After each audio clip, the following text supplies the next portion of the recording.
वंदे मातरम साथियों। आज की वीडियो में हम बात करेंगे भारत सरकार की एक महत्वपूर्ण योजना पीएम विश्वकर्मा योजना। सूक्ष्म लघु और मध्यम उद्योग मंत्रालय विकास मंत्रालय एमएसएमई यानी जो डिपार्टमेंट भारत सरकार का जो विभाग है उसकी तरफ से ये महत्वपूर्ण जानकारी है।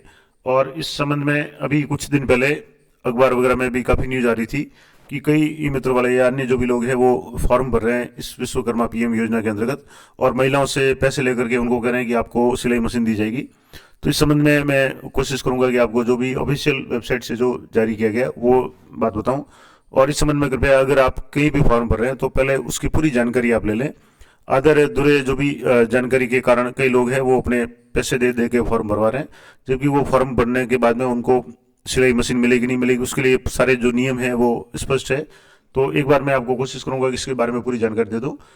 तो पीएम विश्वकर्मा भारत सरकार के एमएसएमई यानी सूक्ष्म लघु और मध्यम उद्यम विकास कार्यालय जो विभाग जो भी है मंत्रालय है उसकी तरफ से एक योजना है, और जिसका उद्देश्य हाथ से या औजारों का उपयोग करने वाले यानी जो कारीगर पारंपरिक कारीगर या शिल्पकार है या तो अपने हाथ से कुछ भी कलाकारी करते हैं या अपने जो भी छोटे मोटे औजार से शिल्पकारी है उनको पहचानना और सशक्त बनाना है, यानी उनकी सहायता करना है। इस योजना को वर्ष 2027-28 तक 5 वर्ष के लिए लागू किया जाएगा। तो ये योजना है 5 वर्ष के लिए।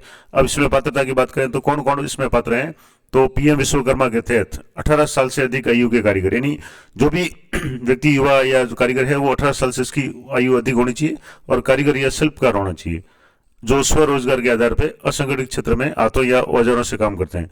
यानी पहली बात तो स्वरोजगार का काम करते हैं, खुद का काम करते हैं और असंगठित क्षेत्र में किसी भी सेक्टर में नियोजित नहीं है और औजारों से या हाथ से काम करते हैं और दिशा निर्देशों में निर्दिष्ट पारिवारिक आधारित पारंपरिक व्यवसाय में लगे हुए हैं। इसमें बता भी जाएगा कौन कौन से व्यवसाय जो पारंपरिक श्रेणी में आ रहे हैं उनमें अगर काम में लगे हुए हैं तो उनको ये पात्रता है या उनको बेनिफिट मिलेगा। अब लाभार्थी को स्वरोजगार या व्यवसाय के लिए यानी खुद का रोजगार बढ़ाने के लिए या काम करने के लिए विकास के लिए केंद्र सरकार या राज्य सरकार द्वारा पिछले 5 वर्षों में चलाई जा रही क्रेडिट आधारित योजनाओं जैसे पीएम ईजीपी, पीएम स्वनिधि और मुद्रा जो योजना है जिसके तहत कोई भी ऋण नहीं लिया होना चाहिए, यानी अगर आपको पहले ही ऋण मिल चुका है तो आप इसमें पात्र नहीं होंगे। हालांकि मुद्रा और स्वनिधि के लाभार्थी जिन्होंने अपना ऋण चुका दिया है, अगर आपने ऋण लिया था मुद्रा योजना के अंतर्गत लेकिन उसमें आपने वापस ऋण जमा करा दिया है तब आप पीएम विश्वकर्मा योजना के तहत पात्र होंगे और 5 वर्ष की अवधि की गणना ऋण स्वीकृत होने की तिथि से की जाएगी, यानी 5 साल तक के लिए आपको आर्थिक सहायता दी जाएगी ऋण के रूप में। अब इसमें योजना के अंतर्गत पंजीकरण और लाभ परिवार के सदस्य एक सदस्य तक सीमित रहेगा, यानी एक परिवार का एक सदस्य ही इसमें भाग ले पाएगा और एक परिवार को पति पत्नी और अविवाहित बच्चों को मिलाकर परिभाषित किया गया है। यानी परिवार में व्यक्ति खुद, उसकी पति या पत्नी जो भी है और उसके अविवाहित बच्चे वो शामिल किए जाएंगे। सरकारी सेवा में कार्यरत व्यक्ति और उनके परिवार के सदस्य इस योजना के पात्र नहीं होंगे, यानी कोई भी कार्मिक है अगर वो सरकारी सेवा में है तो वो इस योजना का लाभ नहीं ले सकता। अब पीएम विश्वकर्मा योजना में प्रारंभ में जो भी ट्रेड्स है, कौन कौन से ट्रेड्स है यानी कौन कौन कार्य करने वाले, किस किस तरह के कार्य करने वाले लोग शामिल हो सकते हैं, तो उसके लिए सबसे पहला है बढ़ई, यानी लकड़ी आधारित जो भी उद्योग है उसमें बढ़ई यानी लकड़ी का जो भी काम करते हैं वो। उसके बाद में नाव बनाने वाले जो भी है व्यवसायी जो भी लकड़ी के काम से नाव वगैरह बनाते हैं वो इसमें शामिल है। इसके अलावा धातु या लोहा संबंधित कार्य करने वाले अस्त्रकार यानी जो भी छोटे मोटे अस्त्र बनाते हैं, लोहार है, हथौड़ा या टूल किट निर्माता है या ताला बनाने वाले हैं। इसके अलावा सोने चांदी से संबंधित सुनार का कार्य करने वाले जो भी सुनार है या कोई भी इस संबंध में इस तरह का कार्य कर रहा है वो है। मिट्टी पे आधारित कार्य करने वाले कुम्हार या जो अन्य जो भी लोग इस प्रकार का कार्य कर रहे हैं वो है। इसके अलावा मूर्तिकार, पत्थर पे आधारित जो भी पत्थर तराशने का काम करने वाले, पत्थर तोड़ने वाले, चमड़े पे आधारित यानी मोची, चर्मकार, जूता कारीगर जो भी इस तरह के काम कर रहे हैं, और निर्माण में जैसे राजमिस्त्री किसी भी तरह के निर्माण का कार्य कर रहे हैं। और इसके अलावा अन्य में टोकरी, चटाई, झाड़ू निर्माता है, क्वायर बुनर है। इसके अलावा गुड़िया या खिलौने बनाने वाले जो पारंपरिक व्यवसायी या व्यक्ति हैं जो इस तरह के काम कर रहे हैं। इसके अलावा नाई यानी जो हेयर कटिंग वाले हैं वो भी इसमें शामिल है। इसके अलावा माला निर्माता जो मालाएं वगैरह बनाते हैं वो। इसके अलावा धोबी यानी जो कपड़े धोने का काम करते हैं, दर्जी का मतलब जो टेलरिंग का काम करते हैं, कपड़े सिलने का काम करते हैं वो भी इसमें शामिल है। और इसी के लिए कई जो बीच में अभी 2-4 दिन पहले न्यूज आई थी कि लोग फॉर्म भर रहे हैं और महिलाओं से फॉर्म भरवा रहे हैं और उनको ये कह रहे हैं कि आपको 100 रुपये जमा कराने के बाद में आपको सीधी सिलाई मशीन मिलेगी, लेकिन उसका पूरा प्रोसेस है, इस डायरेक्ट सीधे नहीं मिलेगी। तो वो पूरी जानकारी आप प्राप्त करें उसके बाद ही फॉर्म अप्लाई करें। इसके अलावा मछली पकड़ने के जो भी जाल वगैरह जो खास करके समुद्र तटीय क्षेत्रों में या दक्षिण भारत या गुजरात वगैरह में वहाँ जहाँ भी ये इस तरह के काम हो रहे हैं, उन लोगों को इसमें शामिल किया जा सकता है। तो इस कैटेगरी में अगर कोई भी व्यक्ति आ रहा है और जो असंगठित क्षेत्र में है, सरकारी नौकरी में नहीं है, तो वो इस योजना के तहत अप्लाई कर सकता है। अगली बात है कि इसके तहत क्या लाभ मिलेगा। तो सबसे पहले पंजीकरण होगा। पंजीकरण में विश्वकर्मा के रूप में पंजीकरण है वो पीएम विश्वकर्मा प्रमाण पत्र और आईडी कार्ड उनको दिया जाएगा। उसके बाद में क्रेडिट सहायता दी जाएगी। क्रेडिट सहायता किस तरीके से दी जाएगी कि बिना जमानत के कोलेटरल फीस उद्यम विकास ऋण, यानी अब कोई भी किसी तरह की जमानत की आवश्यकता नहीं होगी, उनको ऋण दिया जाएगा। पहली किस्त 1 लाख रुपए तक होगी और जो 18 महीने में चुकानी होगी। उसके बाद में दूसरी किस्त होगी वो 2 लाख रुपए होगी और 30 महीने में चुकानी होगी। और 5% की दर पर रियायती ब्याज है, नहीं बहुत ही कम दर पे उनको ब्याज देना पड़ेगा। तो कुल मिलाकर इनको एक ऋण दिया जाएगा।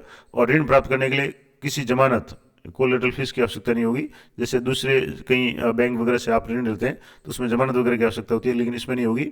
और ऋण की दूसरी किस्त उन कुशल लाभार्थियों के लिए उपलब्ध होगी जो एक स्टैंडर्ड लोन अकाउंट रखते हैं और जिन्होंने अपने व्यवसाय में डिजिटल लेन देन को अपनाया है या उन्नत कौशल प्रशिक्षण यानी एडवांस स्किल ट्रेनिंग प्राप्त की है।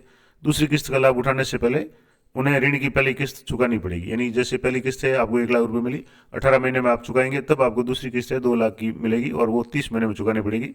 इस तरीके से ये 5 साल का जो भी है प्रोग्राम है। कौशल उन्नयन यानी स्किल अपग्रेडेशन में क्या होगा कि कौशल सत्यापन और उसके बाद 5 दिनों की बेसिक ट्रेनिंग होगी। सबसे पहले आप अप्लाई करेंगे, उसके बाद में आपको कोई भी जो भी कौशल उसके संबंध में 5 दिन की ट्रेनिंग होगी और उसके बाद में 15 दिन या उससे अधिक उन्नत कौशल का प्रशिक्षण होगा। और प्रशिक्षण भत्ता है 500 रुपये प्रतिदिन है वो दिया होगा। इसके अलावा टूल किट प्रोत्साहन के रूप में कोई भी व्यवसाय है वो अपना व्यवसाय करने के लिए उपकरण खरीदना चाहता है, जैसे विश्वकर्मा द्वारा अपनाए गए व्यवसाय के लिए उन्नत उपकरणों की खरीद के लिए जैसे यूपीआई या ई वाउचर के माध्यम से 15,000 रुपये दिए जाएंगे। और इसी बात को लेकर के कई बीच में जो भी न्यूज आई थी और इसीलिए मैं ये वीडियो बना रहा हूँ कि लोग फॉर्म भर रहे हैं और सीधे वो उनको लग रहा है कि सिलाई मशीन के 15,000 रुपये मिल जाएंगे। तो वो पूरा प्रोसेस होगा। इसके अलावा डिजिटल लेन देन को प्रोत्साहन करने के लिए 1 रुपये प्रति लेन देन, अधिकतम 100 लेन देन प्रति माह के लिए प्रोत्साहन मिलेगा।